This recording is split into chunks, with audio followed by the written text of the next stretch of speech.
In the world of custom cars and reality TV, passion doesn't always build brotherhood. Sometimes it tears it apart.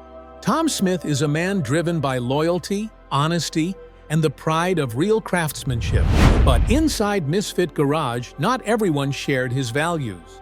Conflicting priorities turned teammates into rivals, and trust into tension. So who were the 5 people Tom Smith clashed with the most? And why did their presence ignite so much frustration?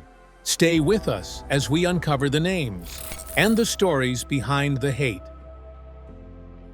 Scott McMillan. You know, Thomas starts making too big offers, and I'm trying to pull him back down to reality, and that's when his heart took over. I just couldn't stop him. When Misfit Garage first began, Scott McMillan looked like a true ally to Tom Smith.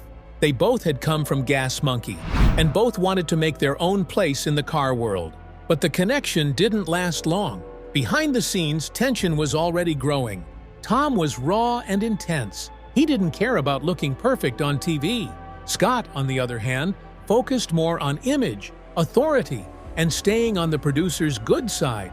That alone was irritating, but something even bigger sparked Tom's anger. There were moments in the shop that made Tom believe Scott was constantly making quiet backdoor deals. It confirmed to him that Scott always had a personal plan separate from the team. This created a lot of clashes. Scott tried to maintain peace with production and follow the system, while Tom was willing to break anything if it meant staying true to his work and loyalty. Tom hated the half-truths and fake smiles Scott always seemed to show. One insider once described it perfectly. Scott wanted to be the boss. Tom just wanted to build. Tom saw that as manipulation. He felt Scott acted like he was part of the brotherhood, but when problems came up, he would easily side with Thomas Weeks and the show's producers. Their tension was visible in almost every episode. Tom's frustration was always right under the surface, and he did not hesitate to call Scott out when he disagreed. But the real breaking point came when Tom realized Scott had a hand in forcing him out of Fired Up Garage. The show blamed it on creative differences, but Tom later hinted in interviews and online that some people cared more about protecting their TV career than the garage's heart and soul. While Tom never said Scott's name directly, fans didn't need him to. Everyone connected the dots. So when Tom was later asked who he trusted the least from Misfit Garage, he simply replied, "Snakes don't always hiss. Sometimes they smile and agree." For Tom Smith, Scott McMillan wasn't just a co-worker he disagreed with. He was the face of betrayal inside the shop. Thomas Weeks. 57 Chevrolet. Hey, they don't know what they're in for. They can do anything they want with this car. It's going to turn out great. They can't screw this one up. This is a 210 Sports Coupe. I'm telling you, this car's rare. After getting fired from Fast and Loud, Tom Smith and Jordan Butler refused to disappear quietly. They teamed up with Scott McMillan and a sharp-dressed businessman named Thomas Weeks to create Misfit Garage, a spin-off born from the chaos of Gas Monkey Garage. At first, fans cheered. Their favorite misfits were back, ready to turn rust into horsepower. But behind the roaring engines and on-screen smiles, tension simmered like a motor overheating. Thomas Weeks approached the business with the mindset of a corporate executive. To him, success meant control, deadlines, clean presentation, and profitability. Everything needed to look perfect for the cameras. Tom, however, cared about loyalty, brotherhood, passion, and building cars the right way, even if it took longer. He believed in heart over polish. Those two worlds were never going to blend easily. From day one, Tom felt Thomas was not truly part of the brotherhood. Weeks hadn't suffered alongside them at Gas Monkey. He didn't know what it felt like to be burned and still come back swinging. To Tom, Thomas represented exactly what they were supposed to fight against: image over integrity, business over bond. Fans assumed the tension on screen was just for drama, but off-camera, it got even uglier.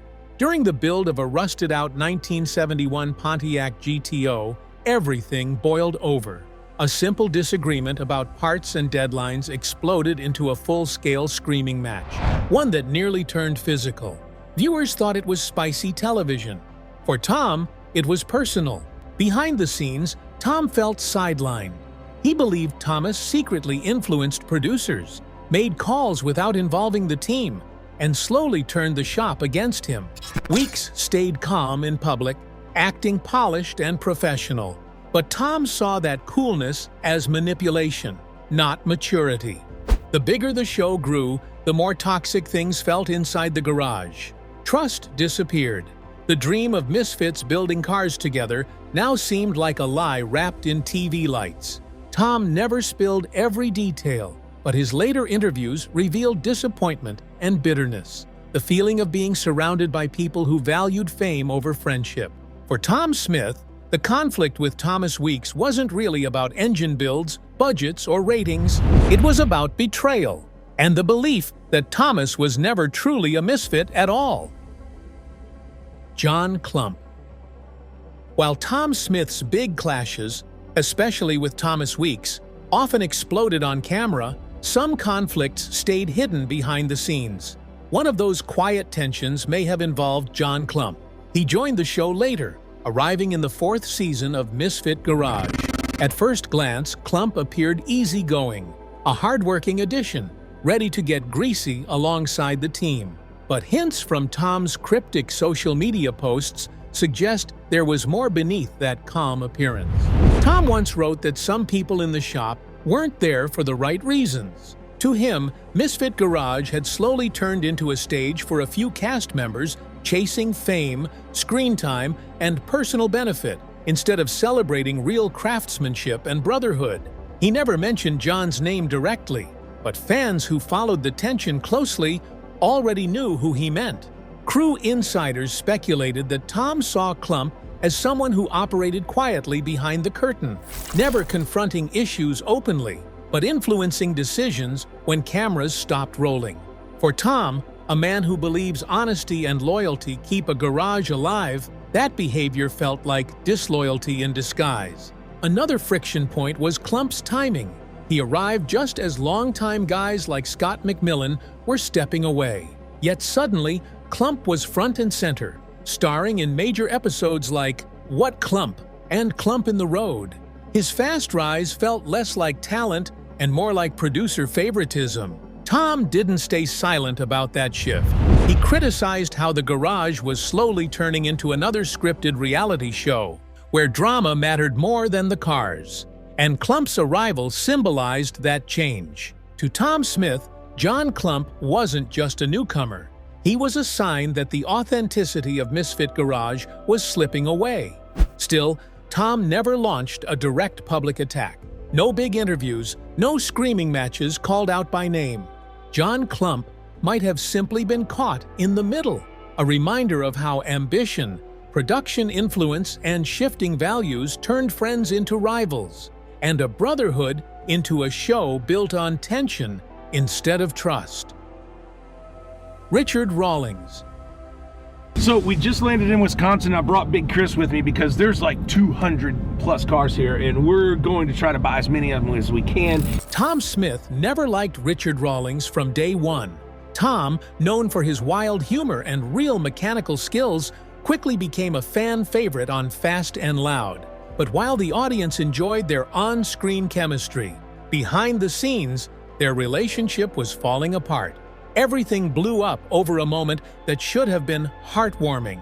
A young fan with cystic fibrosis visited the Gas Monkey lot and took a simple picture near Rawlings' Rolls-Royce. That harmless act triggered Richard. He exploded in anger and yelled at Tom and his friend Jordan Butler to move the fan away. Tom, stunned, fired back, "Chill the fuck out!" That single sentence ended their jobs. No warning, no explanation. Both Tom and Jordan were fired instantly. For Tom, that moment wasn't just a job loss, it was betrayal. He cared about fans and real car culture, not luxury ego. But instead of disappearing, he came back stronger. He teamed up with Jordan, Thomas Weeks, and Scott McMillan to create Fired Up Garage and launched Misfit Garage, a direct message to Rawlings for firing them. What Tom didn't know was the painful truth waiting for him. Misfit Garage was still funded and controlled by Richard Rawlings. He owned the shop building. He controlled what aired. Even the rebellion Tom built was still under Rawlings' thumb. That realization hit Tom harder than getting fired. He felt used and trapped again in the same system. The rivalry grew both on camera and off. Tom later hinted online and in interviews that Richard only cared about money, not loyalty or passion for cars. Rawlings stayed calm, playing the smart businessman as if nothing mattered. But for Tom, it mattered deeply. He stood for integrity and respect. He couldn't tolerate anyone who only chased fame and profit. This refusal cost him one of the biggest automotive TV careers, but it also gave him a voice and a legacy. The feud between Tom Smith and Richard Rawlings was never just about a photo. It was a battle of principles. Even though Misfit Garage ended, the story behind it remains one of the most honest and heated rivalries in reality TV history. Rodney "Popeye" Richardson. When Rodney "Popeye" Richardson stepped into Fired Up Garage, the shift in energy was impossible to ignore. Fans and crew were asking the same questions. Who is this loud, flashy newcomer? Why did he suddenly appear? And is he really one of the misfits? Even Tom Smith, who could read people quicker than an engine manual, sensed trouble the moment Rodney arrived. While others welcomed Rodney as another useful pair of hands under the hood, Tom didn't see the grease-deep passion that comes from years of living and breathing engines. Tom observed him carefully. Rodney talked like a mechanic, but his hands didn't tell the same story. To Tom, he wasn't a gearhead, he was a performer. And Tom had seen that movie before. After being burned once by the reality TV circus on Fast and Loud, Tom recognized the signs. Rodney wasn't there to build cars. He was there to build drama. To Tom, he looked like a producer-planted character, someone tasked with stirring the pot, reporting back to the crew behind the cameras, and keeping chaos alive in the shop. It felt like Gas Monkey Garage all over again. The same staged theatrics, the same toxic chase for ratings. Fans knew Rodney as the funny guy who brought hype and loud energy, but Tom called him out, saying Rodney talked far more than he turned wrenches. His skills didn't match the spotlight, and every time arguments broke out, Rodney's name somehow hovered in the middle of it. Tom wasn't about to let someone like that shape the soul of Misfit Garage. Viewers noticed the cold tension, the sarcasm, the sharp looks, the silence that spoke louder than shouting. Rumors swirled that Tom felt Rodney was only there to escalate conflicts while pretending to help fix them. For Tom, this shop was supposed to be a fresh start. Real cars, real heart, real loyalty. But Rodney's presence was a reminder of everything about the TV business that had betrayed him before. Drama over craftsmanship, acting over authenticity. And that, in Tom's world, was unforgivable. Rodney might have entertained the audience, but in Tom Smith's eyes, he was never truly a misfit. He was just another reminder that in reality TV, not everyone shows up for the same reasons, and not everyone earns their place under the hood. Tom Smith, the misfit with a motor for a heart. Tom Smith is bold, loud, hilarious, and fiercely loyal. The kind of man who would rather speak the truth and get fired than stay silent and fake a smile. Born in Ohio, later raised in Georgia, Tom's fascination with machines began early.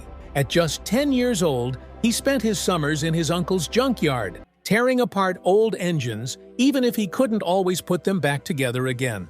But failure never scared him. It fueled him. He was also full of surprises.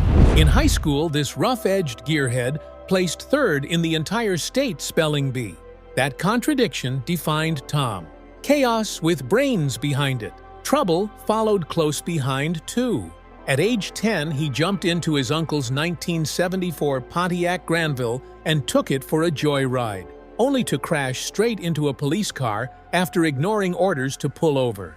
He was too young for jail, so he got the kind of punishment only a family can serve. But he still laughs about it today, proudly saying he had way more fun than should be allowed. At 12, his life shifted again when he was sent to live with his grandmother, juggling school and chores, learning discipline the hard way. After high school, Tom returned to Ohio, opened an auto shop, and eventually moved into tower work. By then, he was married with a child, supporting his family while inventing a patented fuel-injected hoist on Tower 2 of the World Trade Center. He worked all over the country until Texas called, and that's where his hot rod era began. For 4 years, he built custom cars at Driver's Edge, sharpening his craft. A legendary mechanic named Carl Parsons became his mentor, teaching him that every engine has a heartbeat, and you better learn how to feel it. Tom always preferred raw mechanical skill over computer diagnostics. To him, engines are art, not software. Though he worked around Chevys, he always proudly declared himself a die-hard Ford fan. "I'm not riding over a cliff with you in a Chevy," he joked, and meant every word. His passion and personality eventually caught the eye of Gas Monkey Garage. When he appeared on Fast and Loud, fans instantly connected with his humor and honesty. But the mood eventually changed. After a blow-up moment with Richard Rawlings, Tom and Jordan Butler were fired on the spot. That betrayal lit the fire that became Fired Up Garage. Alongside Jordan, Thomas Weeks, and Scott McMillan, Tom helped launch Misfit Garage. The show premiered on October 13, 2014 on Discovery and ran for 6 seasons until May 30, 2018. Misfit Garage brought drama, comedy, and real wrench-turning together. But the biggest twist came behind the curtain. The show was still funded and controlled by Richard Rawlings. Tom realized his rebellion was being directed by the same man he walked away from. Misfit's Garage became a battlefield, not just against broken cars, but against shifting values and off-screen politics. Through all 6 seasons, whether restoring 67 Chevelles or reviving rust buckets, Tom held tight to pride in real craftsmanship. One off-camera moment fans loved, when he built a floating AMC Gremlin, only to have it sink instantly. He smashed a window to escape, later laughing that any adventure is a good one if nobody dies. Eventually, Tom stepped away from television, not because he lost his love for cars, but because he refused to become a character written by someone else. His love for junkyard treasures still fuels him today. As he says, "If I drove a Ferrari, I just want to see how fast it goes." For Tom Smith, the road was never about fame. It was about the ride. Net worth and the legacy he built. By the time Misfit Garage rolled its final credits, estimates placed Tom Smith's net worth at roughly $500,000, mostly earned from his time on television and his mechanical work. But according to Equity Atlas, his financial standing climbed higher, estimating around $1.5 million by 2025, boosted by TV earnings, client builds, and branding income. The truth likely falls somewhere in between, a range from $500,000 to $1.5 million, and every dollar was earned with grease, laughter, and stubborn determination. His biggest income chapter came from Misfit Garage. 6 seasons between 2014 and 2018 on Discovery Channel, produced under Richard Rawlings and Pilgrim Studios. Reports show Tom earned around $17,000 per episode, a respectable figure matching other reality TV mechanical stars. But Tom's story isn't just about TV. Before fame, he patented inventions for tower work, such as a fuel-injected hoist and a kill switch installed on Tower 2 of the World Trade Center. Those innovations provided real earnings long before cameras ever rolled. Then came the stage lights. Tom built a second career in comedy, performing in clubs like Dallas Improv and Christie's in Manhattan, where he mixed horsepower humor with stories from the garage. And yes, those performances paid his bills too. Even after the show ended, Tom didn't stop turning wrenches. He continued building and restoring for private clients. No spotlight, no scripts, just skill. Those who hired him often thanked him with more than payment: gifts, loyalty, and lifelong friendships. Despite the money he made, Tom never lived flashy. No mansions, No fancy car collections, just the essentials: a truck, his tools, a rifle or two, and a place close enough to the shop or the woods. Land ownership rumors and Restoration Empire myths popped up online, but Tom never confirmed anything. Comfort never mattered to him as much as freedom. And that's where his true legacy sits. In a TV world obsessed with drama, staged fights, and fame, Tom stayed real. Loud, loyal, stubborn, but real. He turned down fake storylines. He refused to be reshaped into something producers wanted. That made him difficult for some, but unforgettable for many. Young mechanics didn't idolize Tom for his bank account. They admired him for his backbone. He showed them that you could be rough around the edges, speak your truth, and still build something great with your hands. For Tom Smith, his worth is not just measured in dollars, it's measured in integrity, laughter, and the engines he brought back to life.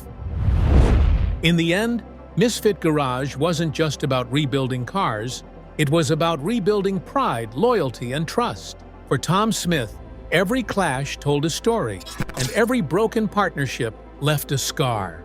But through it all, he stayed true to himself and to the craft he loved. The engines may be silent now, but the grudges, the passion, and the legacy of those battles will never be forgotten. Thanks for watching. And remember, in this garage, the drama was always louder than the exhaust.